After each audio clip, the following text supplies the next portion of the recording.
Hello everybody, Mr. Mullett here. I'm going to be going over the practice quiz that was available through Edmodo and hard copies that were available in class for pickup. So, here we go. Starting off with the true or false. You got 3 questions.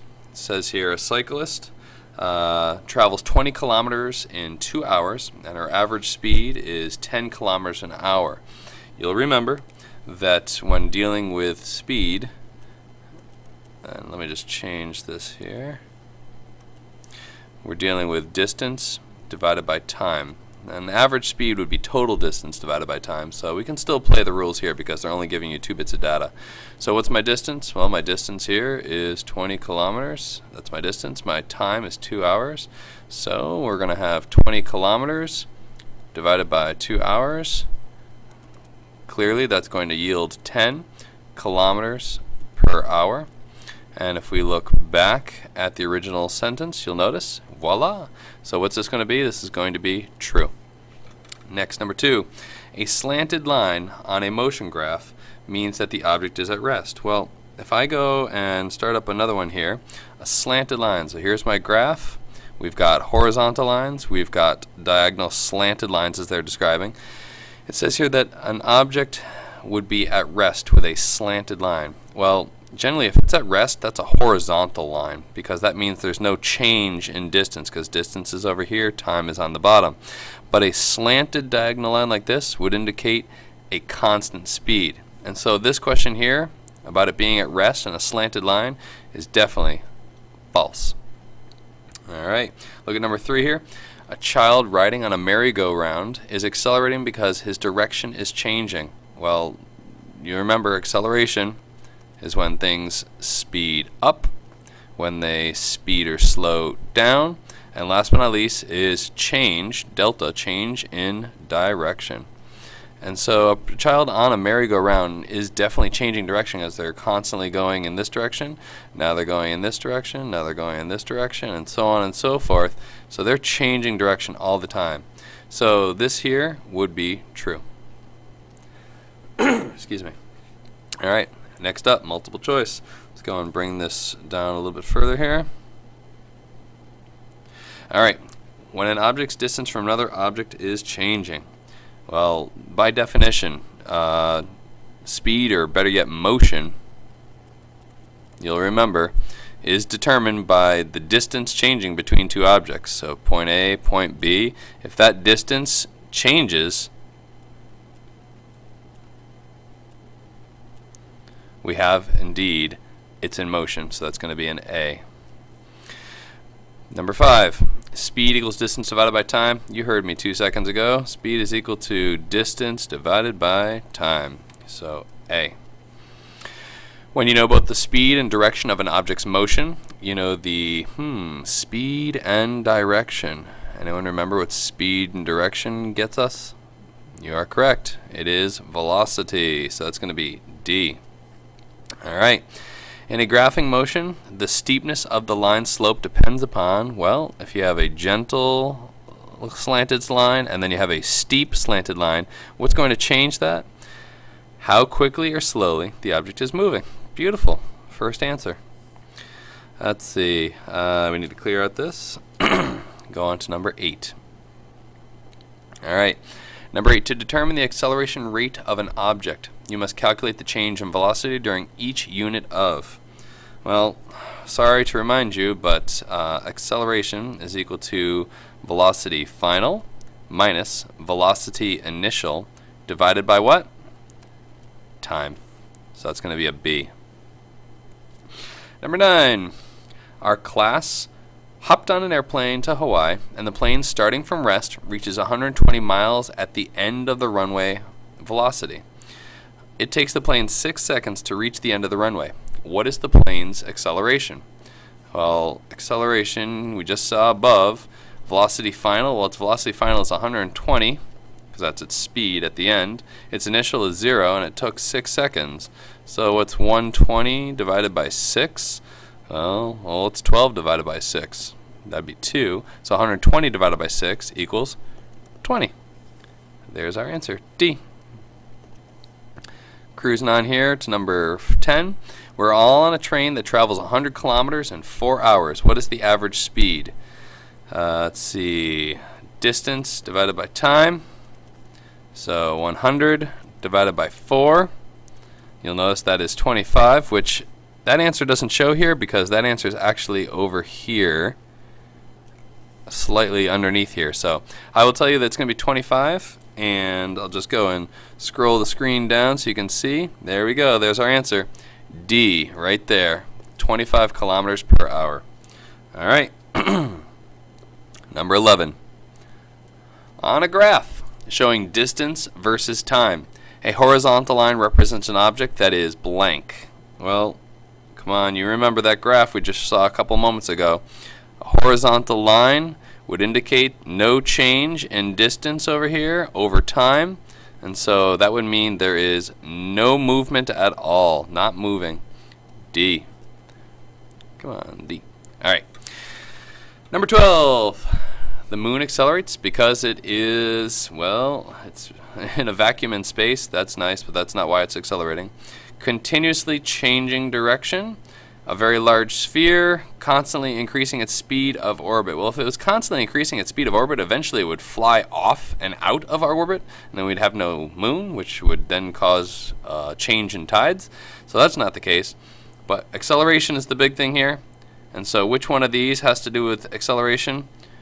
Class, you're right. It is B. Continuously changing direction. All right. 13, skip it, because that has to do with the actual quiz day. 14, 14. Force is equal to mass times blank. Well, what was the formula that my father required us to explain before we could drive the car? Mass times what? You got it. Acceleration. FMA. F equals ma. So that would be C. 15. The amount of matter in an object is called its. These are all vocabulary words, and the amount of matter has nothing to do with balance or force or inertia. Instead, it has to do with the mass. So the amount of matter in an object is called its mass. B. All right. 16. The force that pulls falling objects towards Earth is called blank, which is blank. Well, it must be looking for two answers. Hey, all these come with two answers. So, what is that force that pulls us towards Earth? Well, in this case here, it's not going to be normal force because the normal force actually supports us. It's called the supportive force and keeps us from hurtling towards the center of the Earth.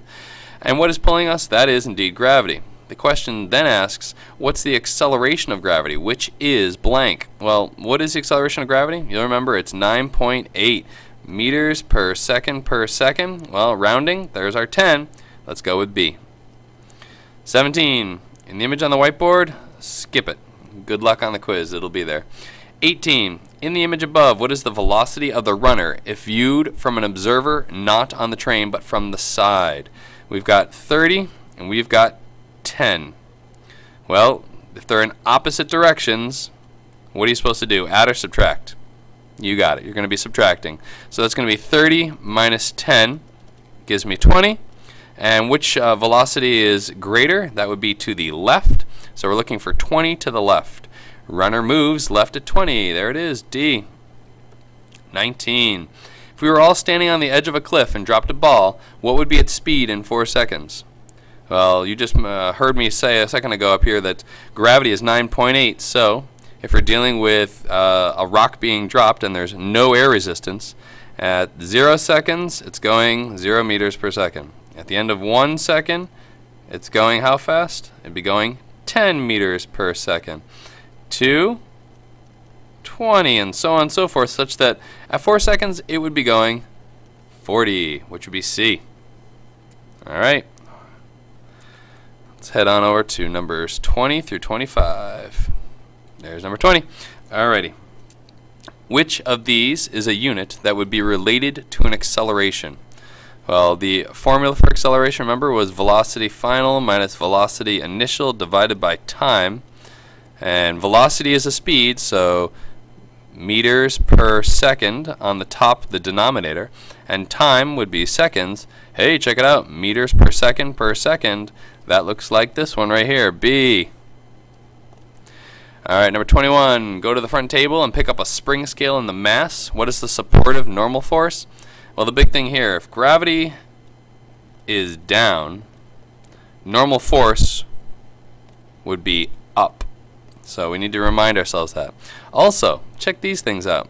B, grams, trying to trick you. 1,000 grams, trying to trick you. Grams, these are mass. They are not forces. Forces are only measured in newtons. So you've got 5 newtons up or 5 newtons down. Well, we just asked about the normal force, which you know is up. So let's go with A. 22.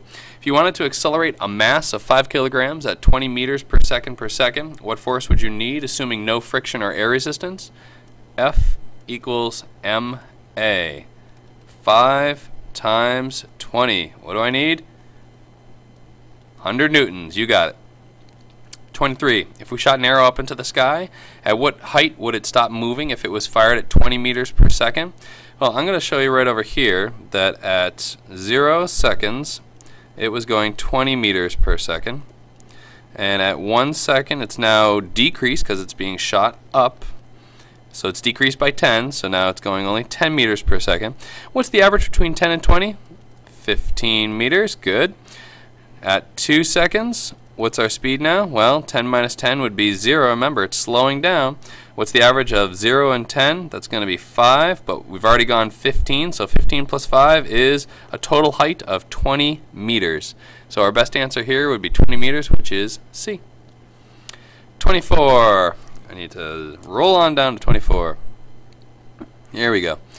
Number 24 asks, all of you have done a great job so far. Please look at the image below. Which segment of the graph illustrates a slow, constant speed? And the big thing here is constant and slow. That's also kind of important as well. You'll notice right here, D, what's going on at D right here? A horizontal line, that's going to be no motion. And how about A, this tight curve up? That's speeding up. So that can't be it, which leaves either B or C. The characteristic of the word slow would indicate steep or a shallow line is my question to you. In this case here, it would indicate a shallow line, which means B is the best answer. Alright, doing really good. Last and final question here. 25. What is the force and the direction as shown by the vector below? Well, remember, each one of these boxes represents 1 newton, so you've got 1, 2, 3, 4, and 5 newtons. And I think it's important to note the question is asking you as direction here. So trick-wise, a lot of people will think B, but please don't be fooled. The correct answer here is C, 5 newtons to the right.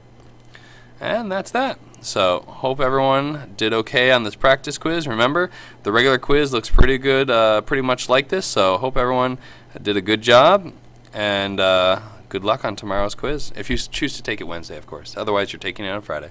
Later.